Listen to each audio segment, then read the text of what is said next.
नमस्कार viewers, meditation hub में आपका स्वागत है। आज मैं आपके लिए सबसे अमूल्य ज्ञान गीता का ज्ञान लेकर आई हूँ। भगवत गीता महाभारत में भगवान कृष्ण द्वारा अर्जुन को दिया गया संदेश है।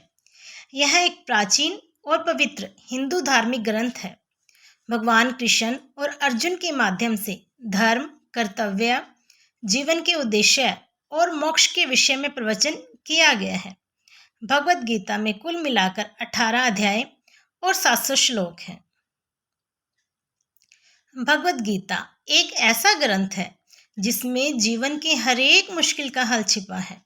गीता में दिए गए आदर्श, सिद्धांत और उपाय न सिर्फ आत्मा के सत्य को प्रकट करते हैं, बल्कि हमें जीवन के हर पहलू में सहायता देते हैं।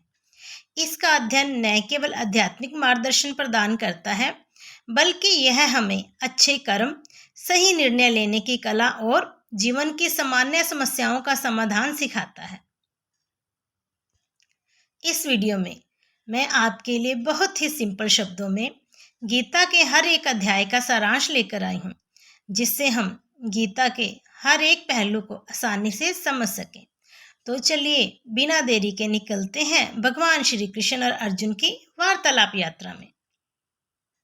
तो आइए अब हम गुरु वंदना करते हुए बहुत ही आसान शब्दों में गीता के हर अध्याय का सारांश आपके सामने रखते हैं। गुरु ब्रह्म गुरु विष्णु गुरुदेव महेश्वरा, गुरु साक्षात पर ब्रह्म तस्मै श्री गुरुवे नमः। अध्याय 1, अर्जुन विषाद योग। यह अध्याय भगवद गीता का पहला अध्याय है और इसे अर्जुन का दुविधा योग भी कहा जाता है। यह अध्याय महाभारत के युद्ध के पहले दिन की घटनाओं को दर्शाता है। इस अध्याय में यह बताया गया है कि कैसे युद्ध के आगामी संघर्ष के समय अर्जुन अपने मित्रों, परिवार के और अपने गुरुओं को सामने खड़ा देखकर वह दुविधाओं में उलझा हुआ है कि मुझे उनसे युद्ध नहीं करना चाहिए या करना चाहिए। उन्हें अपने मित्रों और रिश्तेदारों को मारने का भी डर है। जब गीता के पहले अध्याय में अर्जुन निराश होकर बैठ जाता है और कहता है कि अब मैं यह युद्ध नहीं कर सकता, तो भगवान श्री कृष्ण उसकी समस्या को समझते हैं। वे उसके दुखी मन को समझाने का प्रयास करते हैं। भगवान कृष्ण का उत्तर है, तू यह कुतस्ता क्यों है?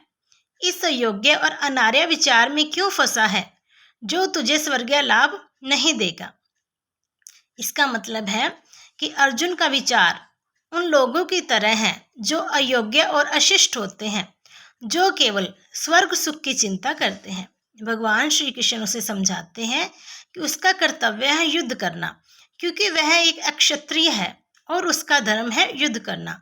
उन्होंने अर्जुन को उसके स्वयं की महत्वपूर्णता को समझाने की कोशिश की।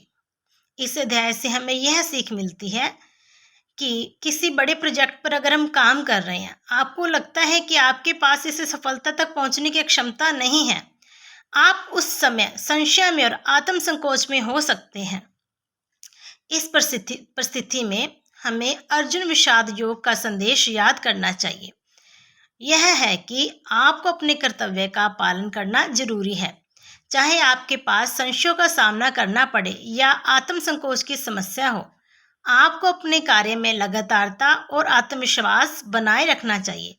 आप खुद की ताकत बनिए और अपने हर काम में सफलता प्राप्त करें। अगर आप आध्यात्मिक और स्पिरिचुअलिटी से जुड़ी जानकारी प्राप्त करने के लिए हमारे चैनल से जुड़े रहते हैं, तो ये आपके जीवन में नई दिशा देने का एक शानदार मौका हो सकता है।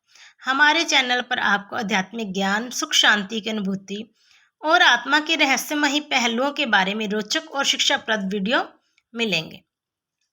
अगर आपको गीता का पहला अध्याय समझ में आया है तो कमेंट कीजिए, जल्दी ही आपके लिए लेकर आएंगे अगला अध्याय।